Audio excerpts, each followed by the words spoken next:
In this video, we are going to discuss about the disadvantages of NAT. So coming to the disadvantage of NAT, you can clearly see here that the network address translation is all about changing the IP address and the port numbers inside the IP packet header, so that the changing the content of the IP address makes the TCP port and also change the meaning of some other fields also here. So coming to the main disadvantages, like you see, especially the checksum field will be varying or changing the meaning of it. So coming to here, that NAT should be transparent to the end systems so that the send packets through it can be possible here. However, many applications use this IP packets because to address the application layer. So here about that, as we took the example of the checksum field, the checksum field meaning will change. So the information within the data field is based on the IP address, and if you can clearly see, the IP address itself may be carrying the data fields, and also the NAT translates this address of the IP header, and so that this change of meaning will affect some fields or make the applications broken or crash.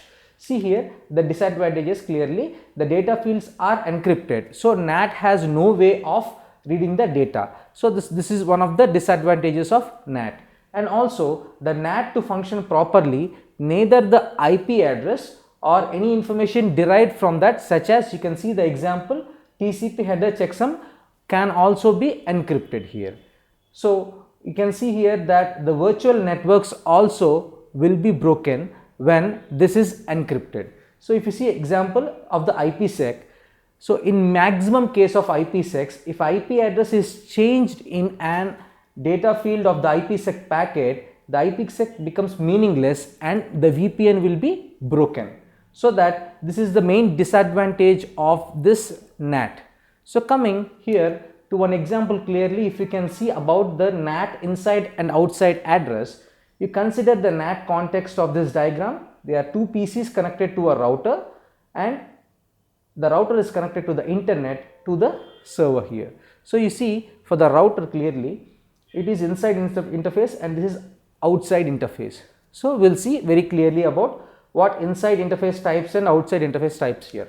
So it's clear that local address is an address that is seen by the devices which are in the inside, and the global address is the address that is seen by the devices on the outside. So there are the four terms, and address may be one of the four types here. You see these four types here, that the first type is inside local addresses are assigned to inside devices, and also the addresses are not advertised to outside. That means these inside devices are assigned with the IP addresses, and this will not be communicated to the outside devices. The inside global are addresses by which inside devices can communicate with the outside devices. Outside local are addresses by which outside devices can communicate with the inside devices.